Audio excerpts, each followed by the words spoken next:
Leader திரைப்படம் வந்து இந்த வெளியீட்டு விழாக்கு முதல்ல ஒருத்தர் ஃபோன் பண்ணார், நிக்கில் முருகன் ஃபோன் பண்ணார். நான் வந்து அப்போ அமெரிக்காவில் இருந்தேன். அப்போ சரவணன் சார் லைனில் வந்து, சார் 21ஆம் தேதி நிகழ்ச்சி இருக்குது, நீங்கள் கலந்துக்கணும்னு சொன்னார். நான் சொன்னேன், சார் இது மாதிரி நான் யூஎஸில் இருக்கேன் சார், வரலன்னு. அப்படியா சார், ஆனால் படம் 3ஆம் தேதி ரிலீஸு, நீங்கள் வந்து படம் ரிலீஸ் முன்னாடி படம் பார்க்க வந்துருங்கண்ணா. சரி நிச்சயமாக வந்துடுறேன் சார், நான் 1ஆம் தேதி வந்துடுறேன்னு. அப்புறம் ஒரு 3 நாள் கழிச்சு மறுபடியும் நிக்கில் ஃபோன் பண்ணான். சார் வந்து நீங்கள் இல்லாமல் நிகழ்ச்சி நடத்தக்கூடாதுன்னு சொல்லிட்டார் சாரு, அதனால் 26ஆம் தேதி ஒரு நிகழ்ச்சி இருக்குது. சரிப்பா நான் 25 வந்துடுறேன், 26 நிகழ்ச்சி வச்சுக்கலான்னு. உடனே சார் வந்து லைனில் வந்தார். சார் இல்லை சார், படம் 10ஆம் தேதி தான் ரிலீஸ் பண்ணுறதா இருக்குது, அதனால் வந்து நாங்கள் கொஞ்சம் தள்ளி வச்சுக்கிட்டோம் சார். இதை 3ஆம் தேதி வேறு ஒரு படம் வருது, அதனால் நான் தள்ளி வச்சுக்கிட்டோம், அவர் ஏதோ சொல்கிறாருந்தார். அதனால் நிக்கில் முருகனை நம்ம பக்கத்தில் வச்சுக்கிட்டா ப்ரொடியூசர் போய் சொல்ல வேண்டிய அவசியம் இல்லை, எல்லாம் போய் அவனே சொல்லிவிடுவான்.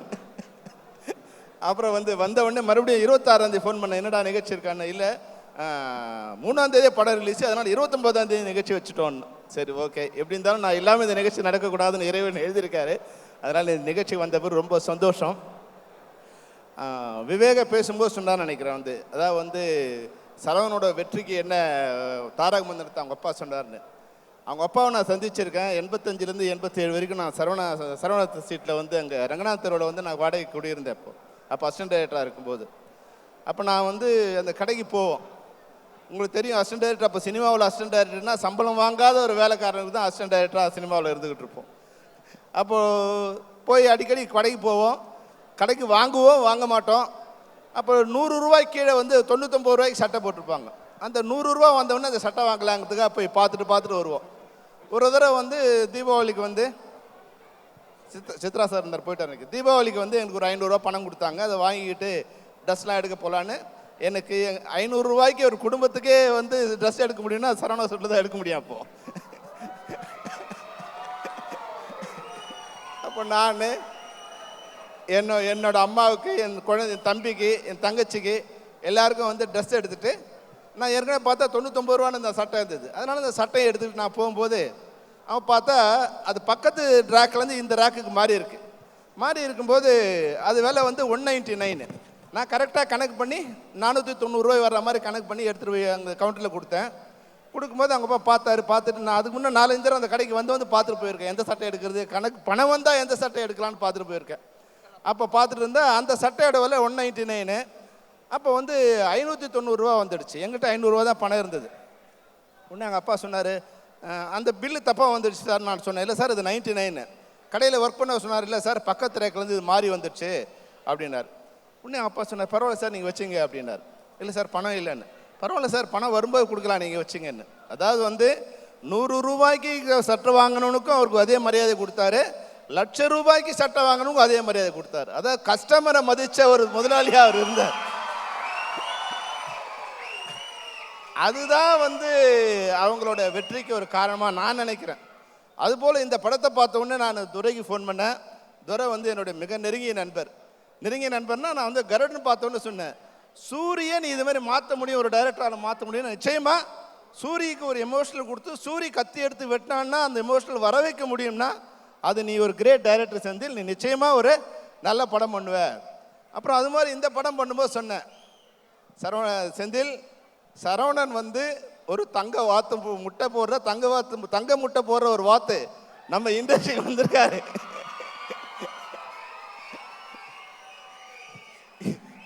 இன்னைக்கு நம்ம இண்டஸ்ட்ரியை காப்பாற்றுறதுக்கு தயாரிப்பாளர்கள் தேவைப்படுறாங்க. தயவு செய்து இந்த படத்தை நீ நல்ல படமாக எடுக்கணும், வெற்றி படமாக எடுக்கணும், அது எங்களுக்கு நல்லது, எங்கள் தொழிலாளருக்கு நல்லதுன்னு சொன்னேன். நிச்சயமாக பண்ணுறேன் சார் அப்படின்னாரு. அப்புறம் ஒரு டீசர் ஒரு இது லுக் அமைச்சிருந்தார். உண்மையாகவே எனக்கு வந்து அந்த லுக்கு ரொம்ப நல்லா இருந்தது. அதாவது வந்து தப்பாக எடுத்துக்கூடாது, சரவணன் லெஜண்ட் பார்க்கும்போது கொஞ்சம் பொறாமையாக இருந்தது. இந்த பக்கம் தமன்னா, அந்த பக்கம் அவங்களாம் என்னப்பா பணம் இருந்தால் எது வேணாலும் பண்ணலாமான்னு. ஆனால் லீடர் அந்த போஸ்டர் பார்த்த உடனே சொன்னேன், சரவணன் ஃபர்ஸ்ட்லேயே நீங்கள் வெற்றி பெற்றுட்டீங்க, இந்த படம் நிச்சயமாக எல்லாராலையும் வரவேற்கப்படும். ஏன்னா ஆடியன்ஸுக்கு வந்து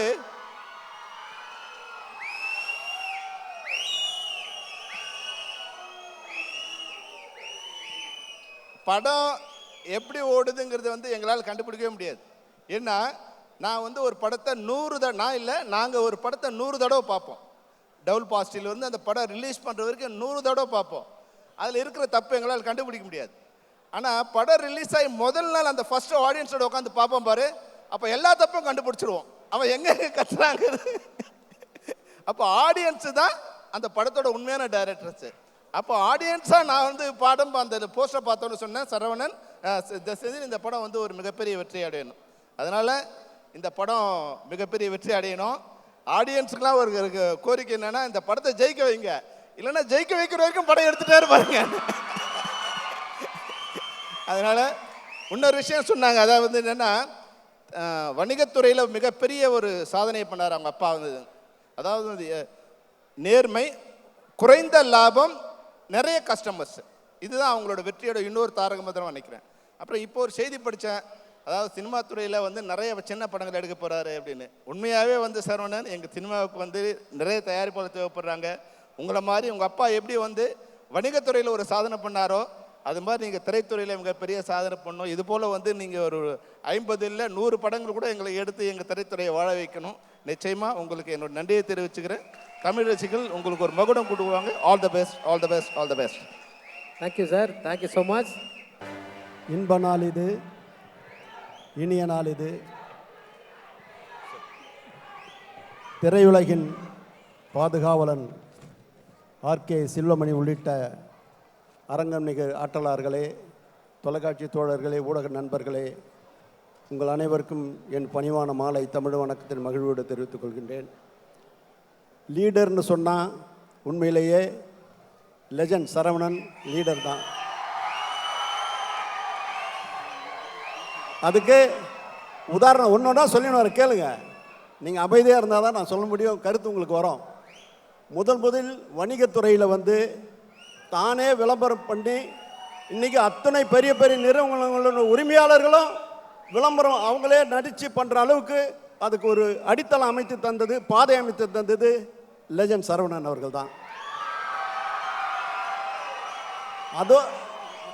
அதோடு மட்டுமல்ல, உண்மையிலேயே பெருமைக்குரிய சமாச்சாரம், அவரோட பழகும்போது அவருடைய எண்ணெய் திறன், அதாவது பல கதைகளை மனசில் வச்சிருக்கிறாரு, பல கதாபாத்திரங்களை உருவாக்கி வச்சிருக்காரு. அவர் என்கிட்ட ஒரு கதை சொன்னார், புருஸ்லியினுடைய கதை. அது 6 பேக் வைக்கிற அளவுக்கு என்னை தயார்படுத்திப்பேன் அப்படின்னாரு. அதுக்காக பெரிய இயக்குனரே அவர்கிட்ட இட்டு போய் சேர்த்து நீங்கள் எல்லாம் சேர்ந்து ஒரு படம் பண்ணுங்கன்னு. அப்படி ஒரு ஆற்றல் மிகு ஆற்றலாளர் தான் லெஜண்ட் சரவணன். அவருடைய பணி அங்கிங்கனாதிபடி எங்கும் பிரகாசமாக ஒளிவிட்டு பிரகாசிக்கும். துரை செந்தில்குமாருக்கு திரும்பவும் சரவணன், லெஜண்ட் சரவணன் இன்னொரு படம் தருவார்ன்ற அளவுக்கு இந்த படம் மாபெரும் வெற்றி அமையும். மெய் சிலிர்க்க வைக்கும் பாடல்களை தந்த தம்பி ஜிப்ரானுக்கு உண்மையிலேயே அகிலமெங்கும் கூடி குழாவிக்கூடிய அளவுக்கு அங்கிங்கனாதபடி எங்கும் இசை வெள்ளம் செவி குளிர சிந்த மெகிழ அளவுக்கு உணர்ச்சிகரமான பாடல்களை வழங்கியிருக்கிறார். அதுக்கு சிறப்பான பாடல் வரிகளை தந்திருக்கிற தம்பிமார்களுக்கும் என்னுடைய வாழ்த்துக்கள். உண்மையிலேயே சரவணன் இந்த திரையுலகுக்கு கிடைத்த ஒரு அட்சய பாத்திரம். அவர்கிட்ட நிறைய எண்ணங்கள் இருக்குது. இந்த திரையுலகத்துக்கு மிக மிக பெரிய சேவை செய்வதற்கு வந்திருக்கிறார். அவரை வாழ்த்தி வரவேற்போம். அவருக்கு மாபெரும் வெற்றினை ஈட்டி தருவோம். வெற்றி அவருக்கு அருகிலேயே இருக்கிறது. வாழ்த்துக்கள். இந்த அற்புதமான விழாவிற்கு வருகை தந்திருக்கும் எல்லோருக்கும் என்னுடைய வாழ்த்துக்களை தெரிவித்துக் கொள்கிறேன். லெஜண்ட் சரவணன் சாரோடைய முதல் படத்தை நான் பார்த்தேன். ரொம்ப நல்லா இருந்தது, நல்ல பிரமாண்டமான படைப்பாக இருந்தது. அதுக்கப்புறம் அவர் நெக்ஸ்ட் பிக்சர் என்ன செய்ய போகிறாரு அப்படின்னு யோசிச்சுட்டு இருக்கும்போது தான் நான் கருடன் படம் பார்த்தேன். கருடன் படம் செந்தில்குமார் எனக்கு ரொம்ப பிடித்த டைரக்டர், எனக்கு பட்டாஸ் பண்ணவர். அவர் பண்ண போகிறாரு, 2 பேரும் இணைய போகிறாங்கன்னு கேள்விப்பட்டோன்னே நான் ரொம்ப ரொம்ப சந்தோஷப்பட்டேன். ஏன்னா லெஜண்ட் சரவணன் சார் இப்போ பாருங்கள் ரொம்ப யூத்ஃபுல்லாக இருக்கிறாரு. அவர்